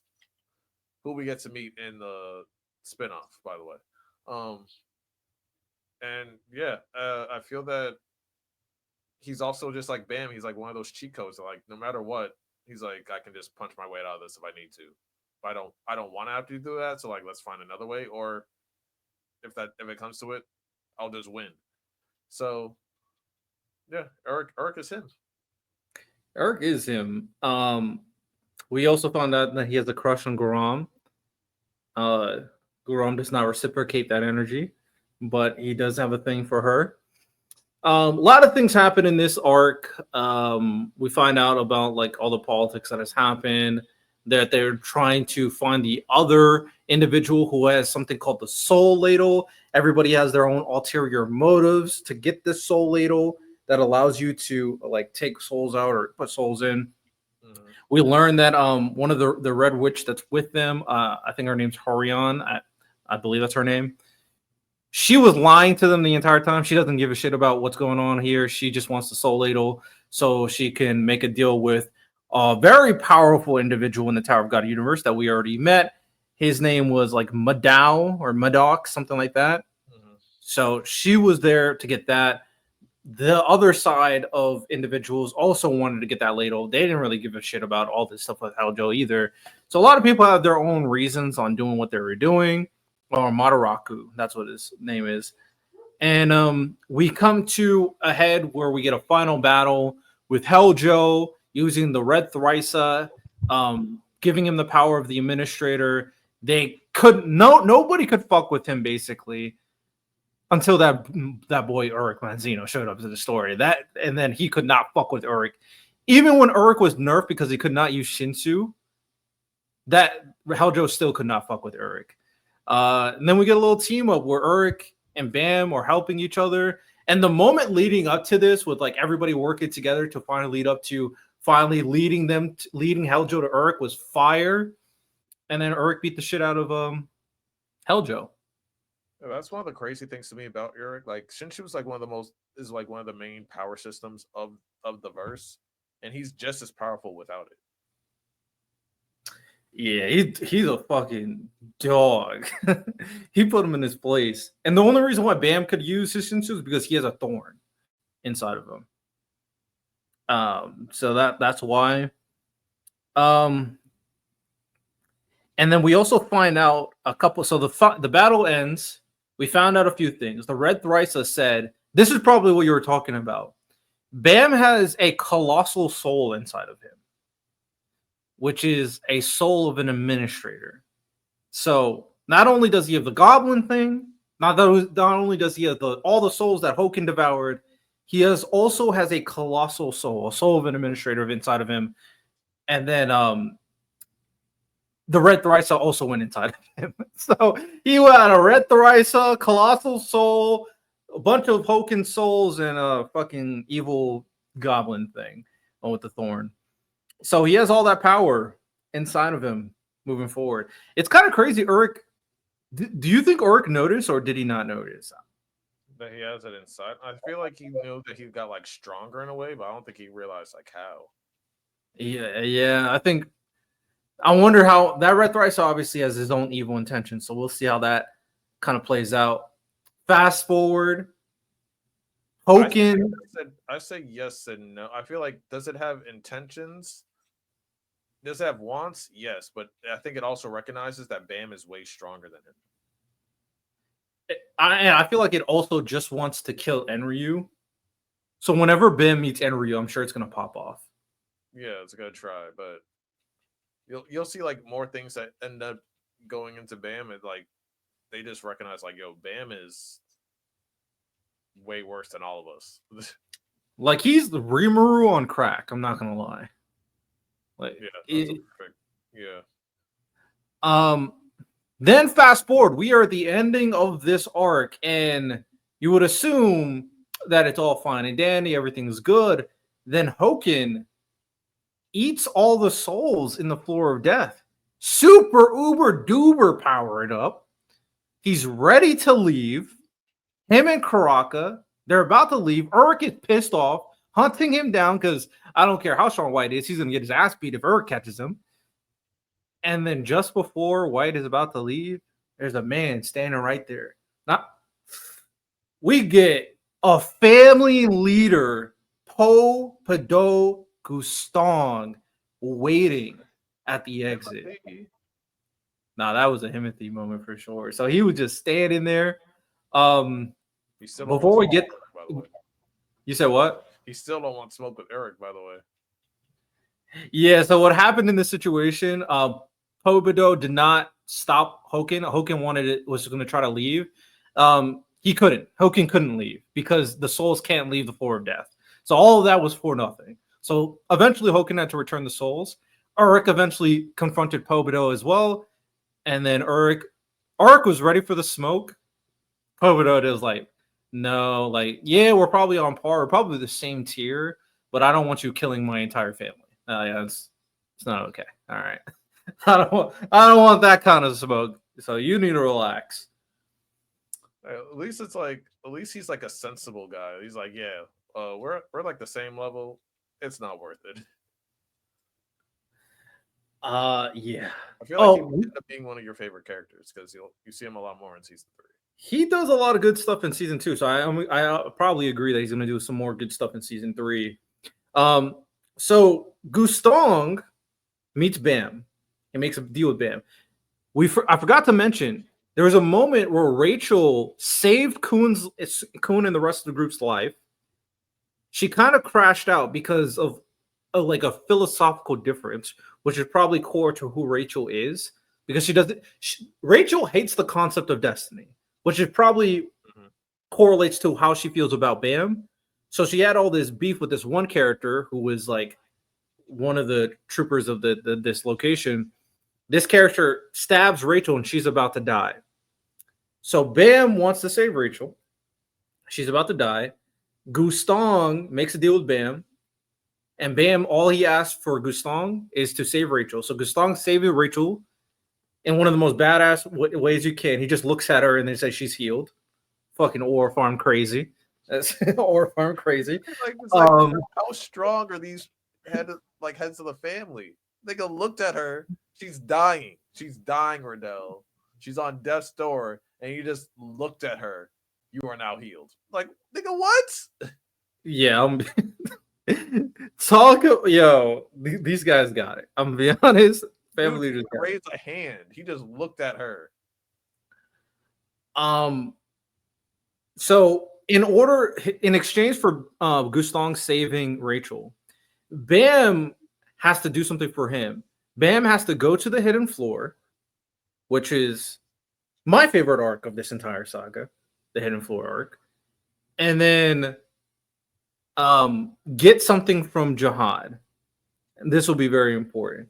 And then not only did he save Rachel, but Gustong will also give him the thorn if he does this. So he's getting double the things that he wants. That's going to help him. So we got that. And Gustong also gives Rachel something as well. A fucking deadly weapon that's attached to her that Gustong uses. We also get Garam, who tells Endorsi to figure out her feelings of liking him. Like I said, I don't care about Endorsi and Bam at all. And then he gave Rachel a buff like it was nothing, and that shit almost killed Endorsi. Oh yeah, or Dorsey was about to get clapped if she was gonna fire Rachel with that thing. and he That would just have been a come up with GG. nothing. I will say, without spoiling, if I could have anyone's powers in Tower of God, it would be his. Uh, Fair enough. when you I ask don't have to remember what me, his do. He's probably the smartest family leader from what we know. probably So besides Jihad, fair. We also get what else? Kassan gave Rachel something, and then they said Bam will someday return to the floor, return to the floor of death, which makes sense because this is all related to Enryu. And then we get an important confrontation with Wongnon and Karaka. So Wongnon tells Karaka who he is. They both have a ring, and for the most part, from what I remember, because I don't think I wrote this down. So Wandon doesn't know where he's from. He was raised by this one person. I forget what his name is at this one area for his entire life. But this person was raising him for some bigger purpose. He had this bigger purpose this entire time. mm-hmm. And he doesn't have his ring because Karaka was going to spare him if he showed him his ring. But Rachel's the one who has his ring right now. So at this point, a lot of people should be making the correlation that more than likely Karaka and Wongnon are brothers. What are we thinking from their dynamic? uh, I just assumed that like yeah they're brothers, but at the same time, what does that like? How are they connected? It still doesn't explain how they're connected to Jihad. That's like the big question. Yeah, I agree. I need to see how all of this plays out because it is kind of crazy. So that was the floor of death.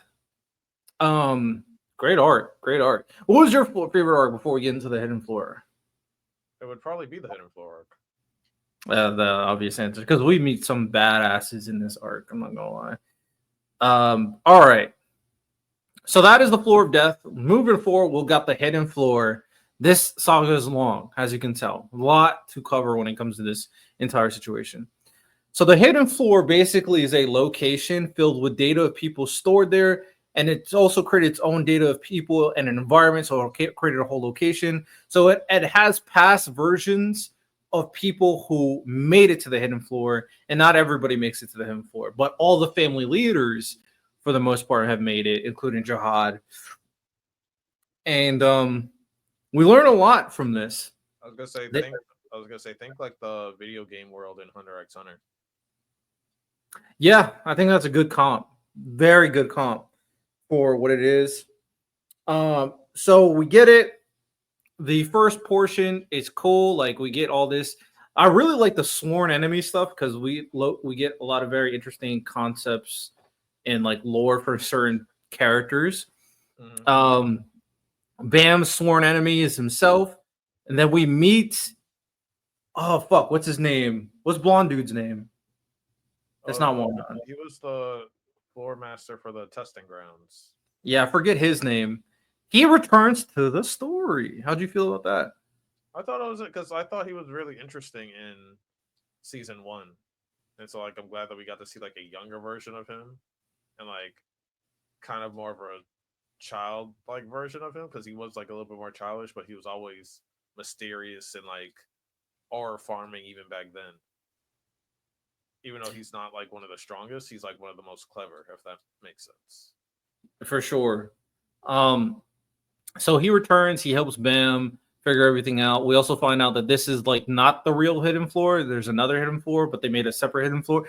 Like there's a lot going on regarding this. This was a cool for what it was. The other interesting sworn enemy is the snake charmer with Endorsi. Mm-hmm. That one was very interesting. What you thought about him? It kind of showed some depth to Endorsi and like how she's not all just raw. Like she's not a shallow character. Like there's some depth there to the shit that she's gone through.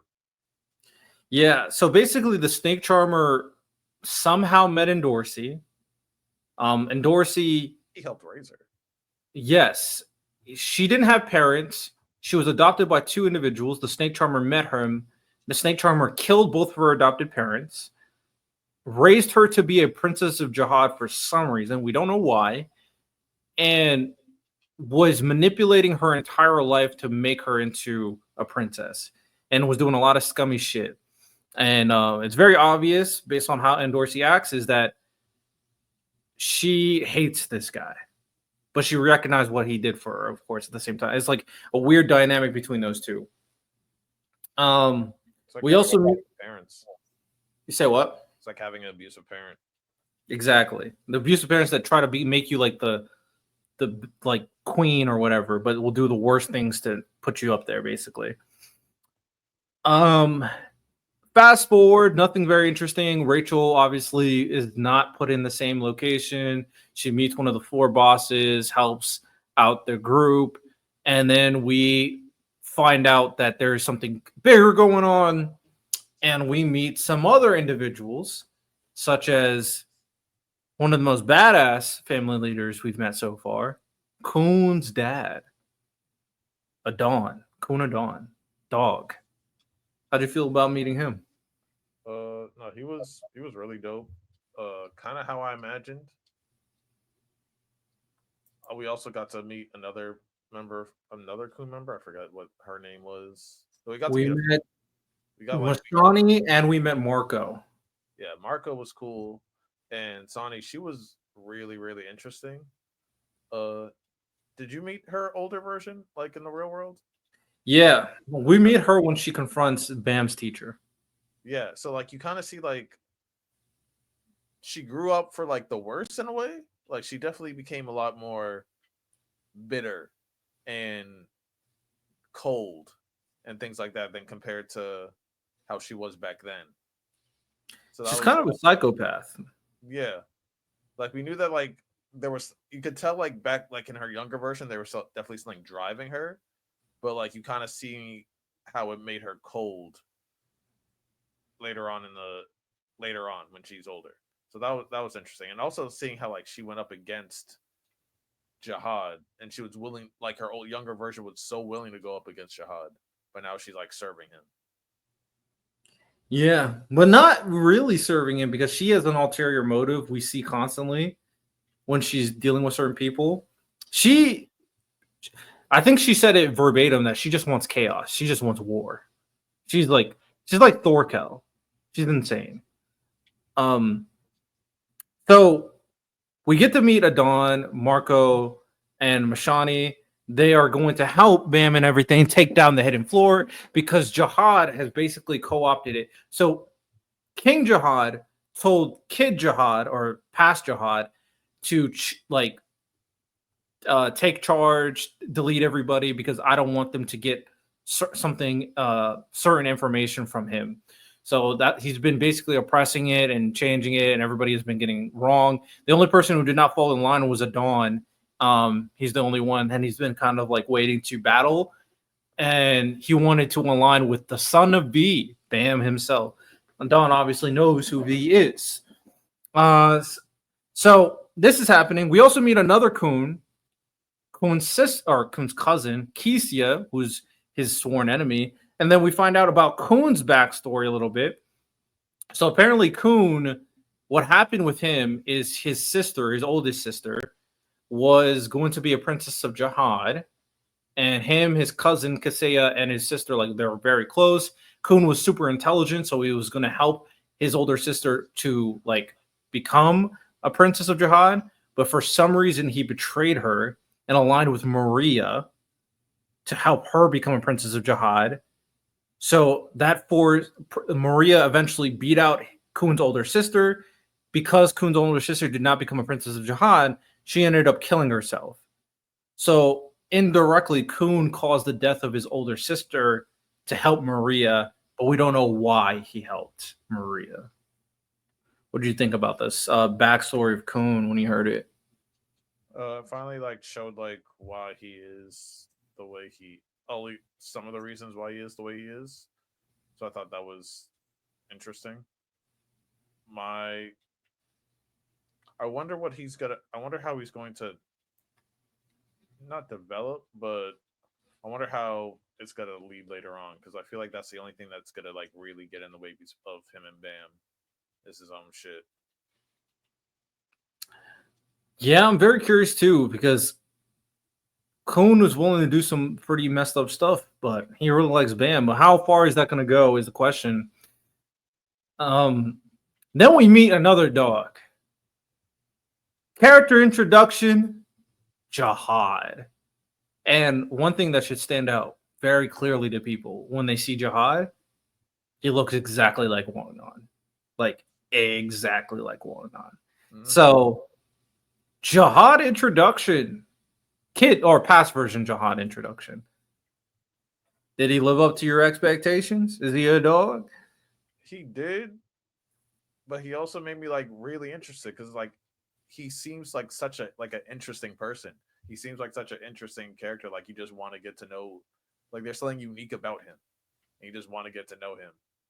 But you can also tell that like he's a little off. He is. Jihad isn't doesn't seem like pure evil, and Adon even talked about it before. Like he didn't used to be this way. Something changed him. What? I don't know. Maybe Lonnie knows, but something changed him. Um. So Jihad obviously starts to realize that Bam is here for a reason, and he wants to stop him. So we get a confrontation between Bam and Jihad. Bam is outmatched. He's not even close to Jihad strength at this point. And then a deal was made when we see Jihad and Adon confront each other. And Adon basically said, I'm going to train him. Give me a month. He's going to be strong enough to fight you and beat you. So they made a deal. While this is going on, we get a little bit about Yura. Now, we didn't really talk about Yura in this entire thing, even though she technically has been an important character this entire time. But she's a girl that's been helping Rachel accomplish her goals. And her goal was the entire time to come to the hidden floor and find her mother. That is her goal. And her mother or her brother, one of them, and find out basically what's going on. So basically, what happened with Yura's from the Ha family. And this is another reason why the entire like family leader drama is fucked up. So her mother gave birth with a person who was a descendant of a family who betrayed the 10 families. Oh, we'll touch upon that. There's something about Rack that we got to talk about as well in terms of his lore, which is fucking huge as well. Um, Mayura's mother gave birth with a person who was a descendant of a family who betrayed the 10 families. The cursed people, they can't produce, but she wanted to produce. So I believe she came to the hidden floor, had 2 kids.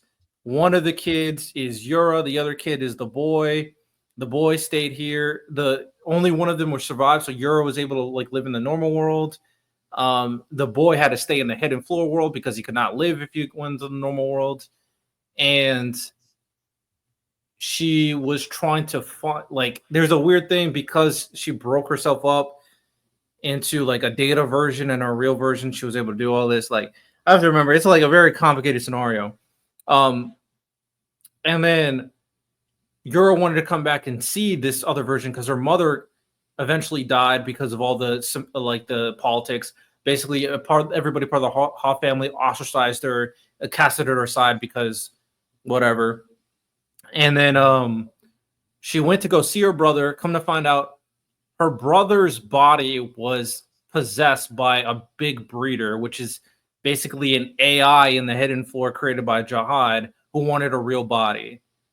And then her mother died because her son is technically dead and she didn't see him, this AI version of her, as him. And Yura came to meet him and found out mother dead. This is not my brother. This is an AI that took over my brother's body. A lot to her little mini story, but that's kind of the general gist. How do you feel about that? Um, like you said, it touched more on like the drama between the families. Like the 10 great families, they're just a mess. Uh, and it just leads to all types of different chaos. So yeah, it was a cool like little mini segment. It was for a character that they've been building up for a while. We eventually fast forward, um, and okay, we'll talk about descendants and direct descendants when we get to Iraq a little bit because that's an important part. Uh, so Adon tells Bam a little bit about his father V, who Adon said should have been the king of the tower, not Jihad. He also said V cared about ordinary people. So, like, he was supposed to be this good person. He also was teaching him about Shinsu, quality, internal, external, tension, condensing power into like this ability. V was the best at condensing Shinsu, and Eurasia is another family leader we'll eventually meet, who's the best wave controller, apparently. We found out Bam's quality is an orb. Rax is a stone shield, and Kuhn's an ice spear, which is very rare for the Kuhn family to have ice-based abilities. So all of them have special, unique properties. Now, Rack having a stone shield stood out because Rack is known as a native one, and his power works like a direct descendant. So we get a little bit lore of there's another kind of species that was killed out by Jihad who are native to, I think, the tower. Yeah, And basically they're individuals who can control elements. You want to talk about it? yeah. No, like, we know that like once Jihad got into power, uh, they dive into it a little bit more in season 3. But one of the main things that he did as soon as like he like kind of took over the tower was attack these creatures called like the Ancient Ones and things like that, and they were like many like demigods and things like that of the tower on separate floors, but they were like respected. Some were like deities, some were like protectors to certain areas and stuff like that. No one really knows why he decided like just attack them and like try to wipe them out, but it's one of the major crimes that he committed against the tower. Yeah, apparently they called the original like the ancient giant, kind of think of it like the Avatar back in the day, like a monster version of it that controlled all the elements or whatever. So yeah, Rack is very important lineage connected to them. We also get a little bit about the pink sleeping hair girl, which you would have to assume is like part of the same family as the other sleeping boy because they both fall asleep all the time. Mm-hmm. And she noted that she wants to make her family, the Fonseca family, dream decision come true. So she has a motive as well that we're going to learn about. And in order to make that happen, she's sticking with Bam because Bam is the key to all of that. So that's a little subplot. Did that manifest at all from where you ended, or is this like she hasn't done anything yet? I don't think anything's happened with her yet. I'd have to double check, but yeah, I don't think so. Okay, fair enough. Fast forward, Bam's training is pretty much done. He encounters his sworn enemy. Bam's orb absorbed his sworn enemy, so now Bam has his sworn enemy inside of him, the colossal soul inside of him, the millions of souls from Hoken inside of him, and the red Thrysa inside of him, and the thorn demon inside of him. And also but his sworn enemy is another version of him, so he just has access to another version of him. Yeah, apparently. So shout out Bam, the ultimate glutton. Um, so fast forward, we also see that there is there's another force that is just as strong as Adon, just as strong as Jihad, just chilling here. Guess who it is? You all should already know who could be that individual that's just as strong as them. Yeah, a past version of Eric is just chilling over here, basically. A flawed version. Flawed version. So he's actually very pissed because there can't be an imperfect version of Yurik. So that kind of tells you like how much pride he has in himself, that he would rather destroy the world than be an imperfect version of himself. So shout out kid version of Eric. And then we finally get the fight between Bam and Jihad. Is this the best fight of Tower of God so far? Bam versus Jihad? No. What fight did you think was better? Like, not from where, like No, this from point. where it's definitely up there. I'd say for some reason, I don't know if it was better, but Jihad fighting that coon girl, I thought was That was pretty good. That was pretty good. because it also just showed like how far Jihad is, and he wasn't even a ranker then; he was still like a regular. Fair. But Bam was getting washed this entire time. Jihad was messing around. And then Bam walked the fuck in. And he started putting his paws on Jihad. Once Bam ignited his thorn and started getting those thorns and all that stuff, he became straight demon. And Jihad, now to be fair, this is regular Jihad. This is not, there's not even close to how strong he is now.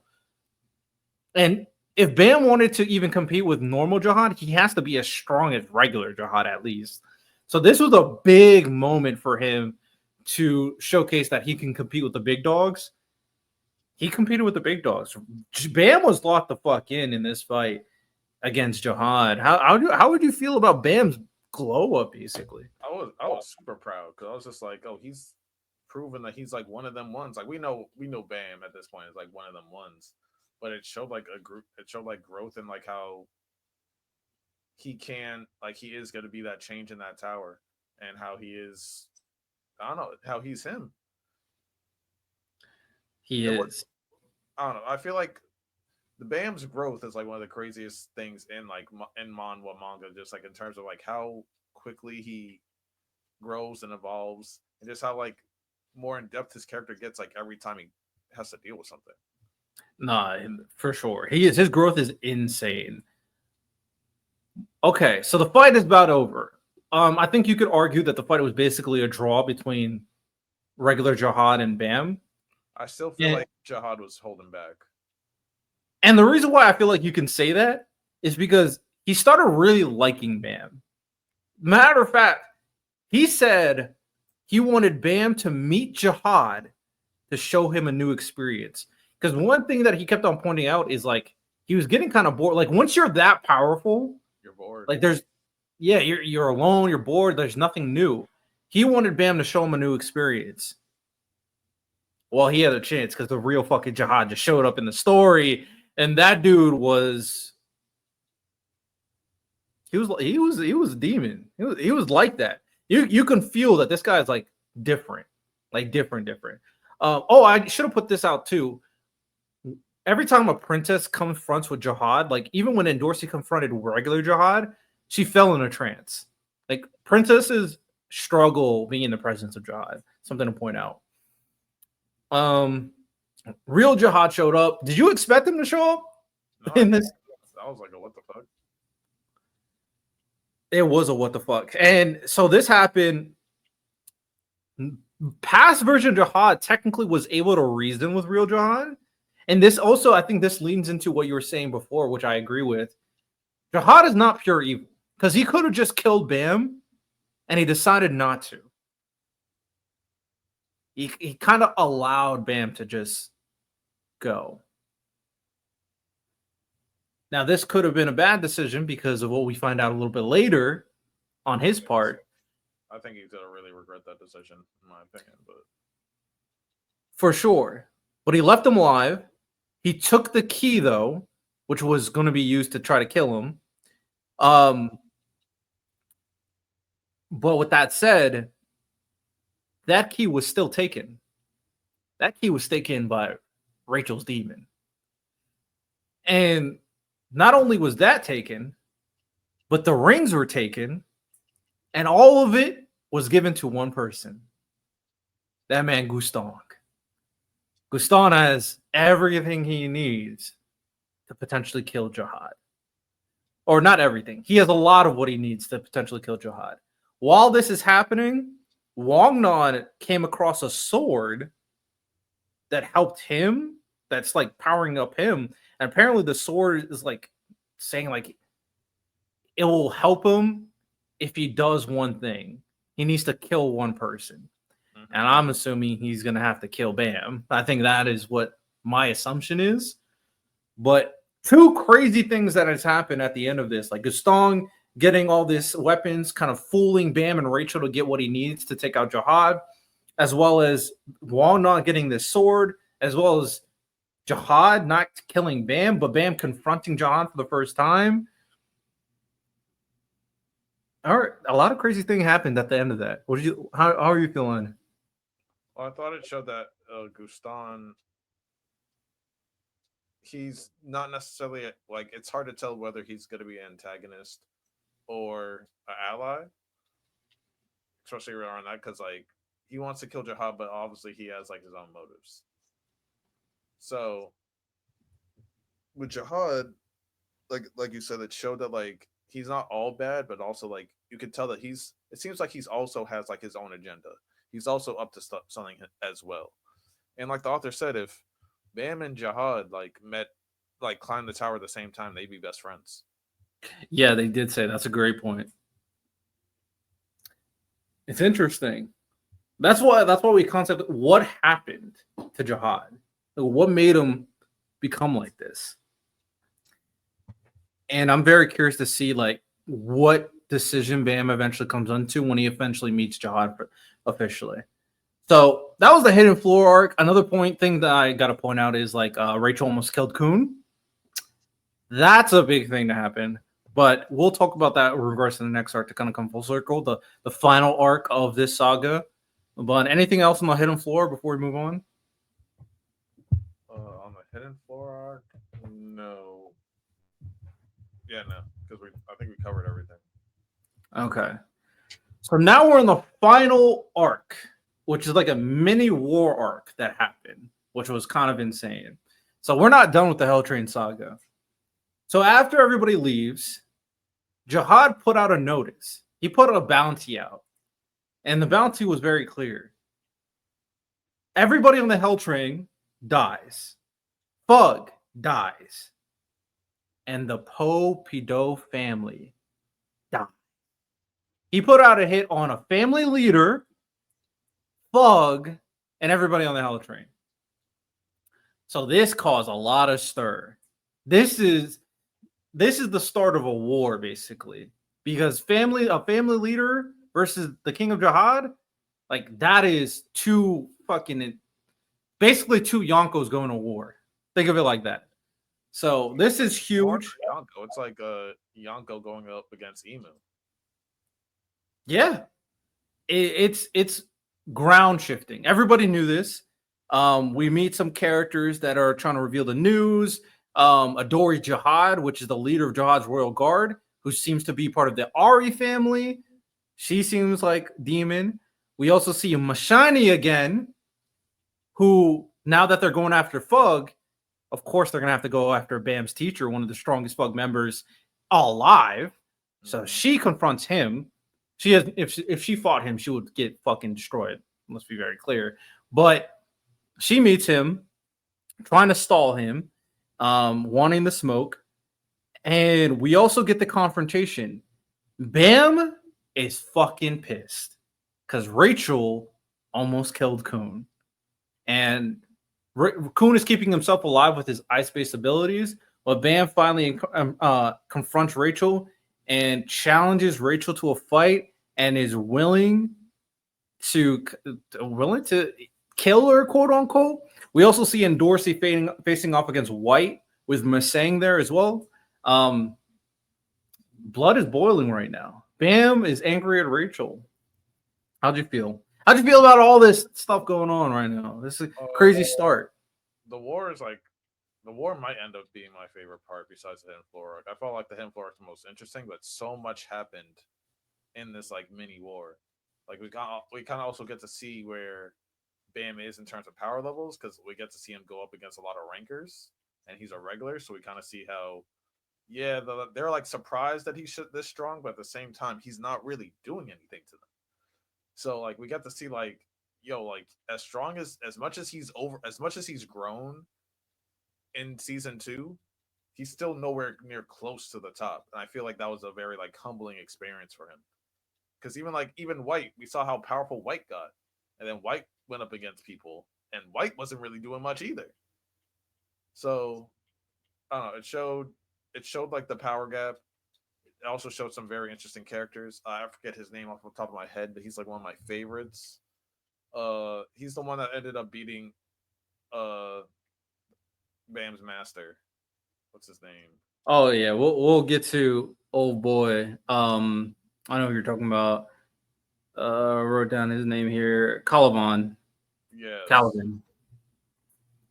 Yeah. Yeah, this war gets pretty crazy and a lot of crazy strong characters. You'd even mention Evan Kale, which is another person that's related to the direct descendant or the ancient giant, basically. Kind of like Rack. Now, before that, Rachel confronts Bam. Rachel talks about, she doesn't. Why is Bam so mad at her? She feels alone. Everyone hates her. She feels not special. We also see the insecurity when Rachel created a new body and she wanted to stay like that. Um, Bam is not phased. He talks down to Rachel. Bam says he still believes he was the happiest with Rachel and breaks down for not understanding her. He doesn't want to see her again, or he may kill her. So this is his official "I'm done with you forever" moment with Rachel. And then Rachel said she knew Bam was destined for great things. Again, I'm telling you that Rachel has a weird fucking dynamic with Bam. Weird feelings. She doesn't understand her own fucking feelings regarding Bam. But Bam is officially done with Rachel. And Rachel actually does something. What did she say? Because she either says, she says, if you want to know more about yourself, you still have to come after me. Basically, trying her best to say, stop following me. And the moment he says, I'm done with you, she's the toxic girlfriend and goes like, but I don't want you to be done with me. Yo, Rachel is something else, bro. Oh my goodness. Shout out to toxic ex-girlfriend, man. What are you about to say? I said she ain't shit. She ain't shit. She ain't, but you can't be helped but be entertained. Are you not entertained with Rachel? She ain't shit. She ain't shit. Man. Brandon would be crashing out right now. Facts. Then we fast forward. So the war is about to begin. They have to get to the last station. They have to figure out how to deal with everything. They know that there's a bunch of people trying to go after him. And like I said, they're after Fug. They know Hong San is part of Fug now. So a group of individuals part of Jihad's army went to face Hong San. And they had to deal with Evankel instead. Evankel is a demon. We find out there's a ranking system of high rankers. Evankel's number 60 of the high rankers. So there's 59 people stronger than Evankel, technically. And Evankel has the power of the ancients with like a flame elephant or something like that. Fucking demon. A dog. And, what? Dog. Straight dog, demon. Basically, her character is very similar to like a fucking Kenpachi. She's like a Kenpachi. Merrily Lola. Perfect comp. Yeah, from Black Clover. Perfect comp. Marileona, 100%. Now, she was getting a little too high on her horse because she was trying to take on like multiple high rankers and rankers by herself. And for some reason, the administrator saved both her and Hansong. We don't know why, but saved them and teleported them to a different location where Karaka's body is. So there's some cooperation between Karaka and the Fog and all this other stuff. And then we get the fight is beginning. They're trying to make it to the final station.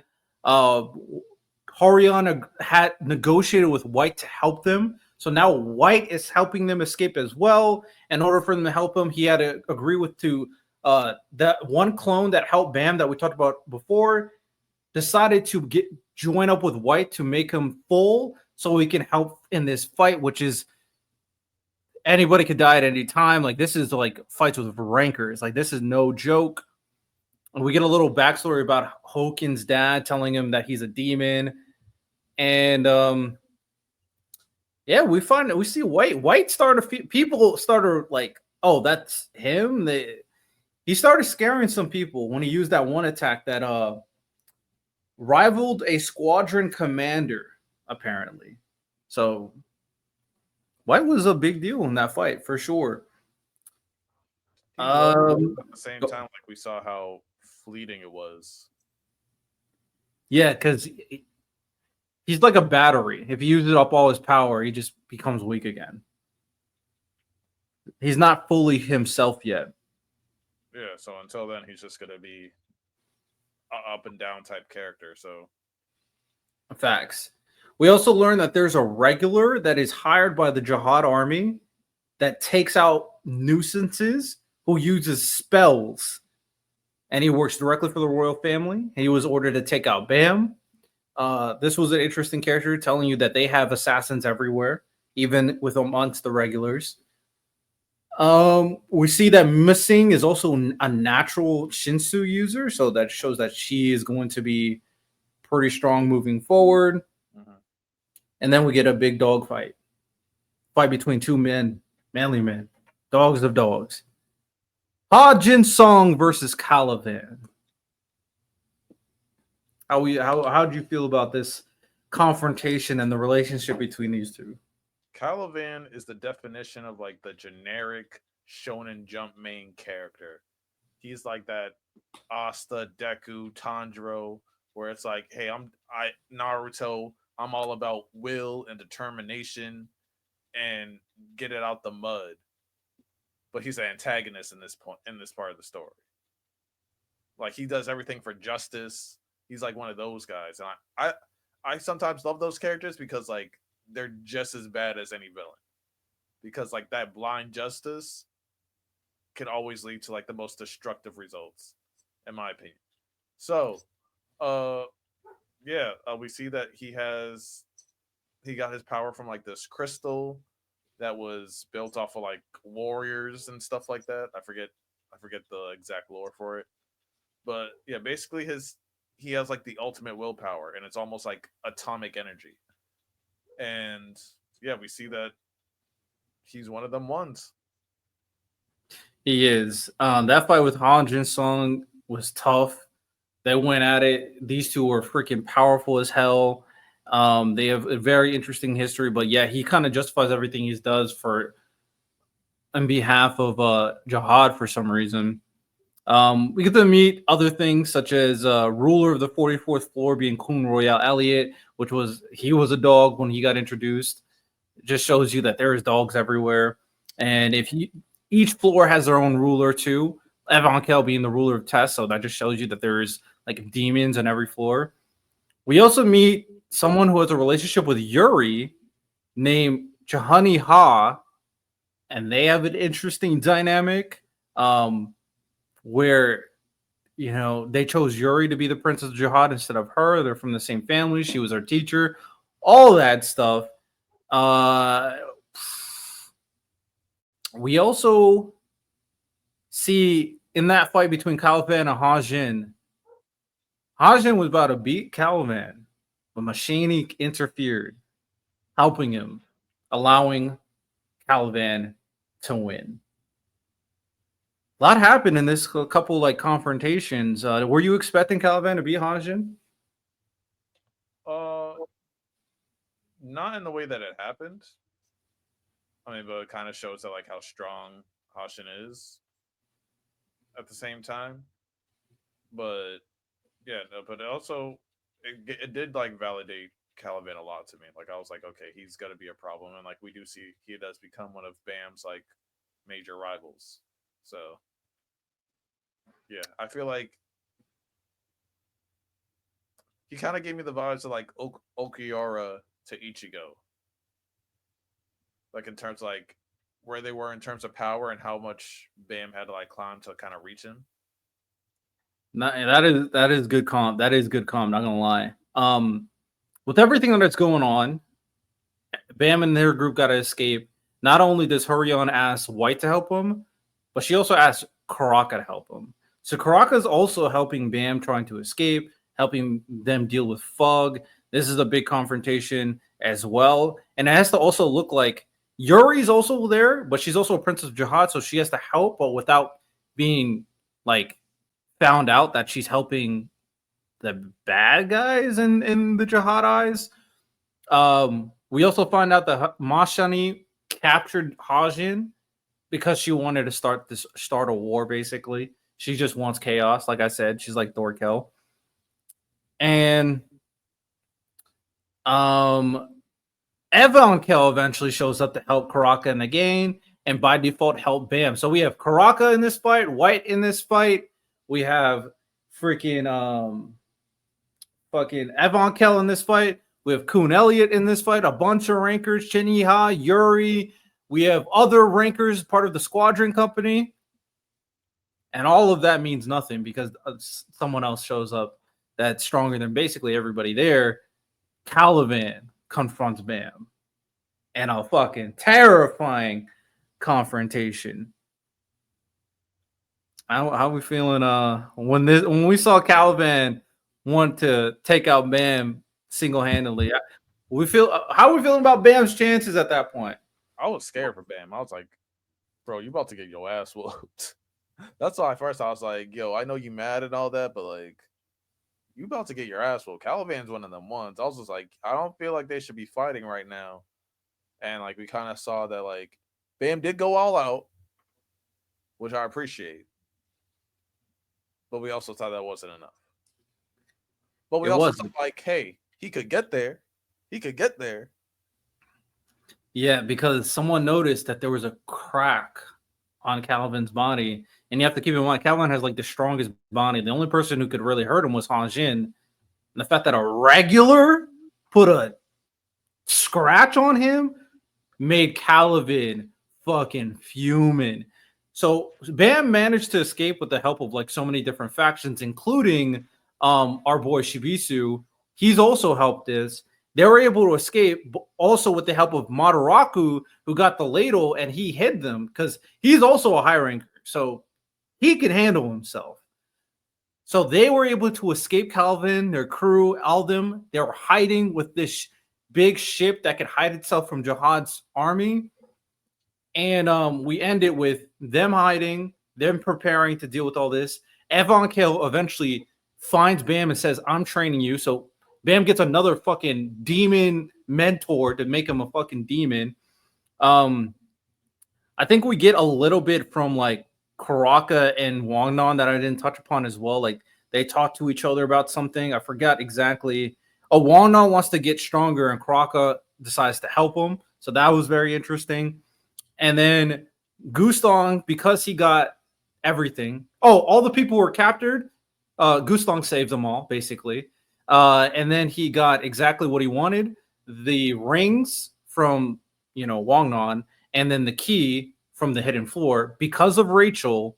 And he said he will grant Rachel 3 wishes. 3 wishes granted from a family leader. I don't even fucking know what Rachel could do at that. Like, she could basically wish whatever she wants. That dude is that. Nigga looked at her and she was healed, the nigga Jesus. So I don't remember what her wishes were. I don't remember if I heard him in season 3.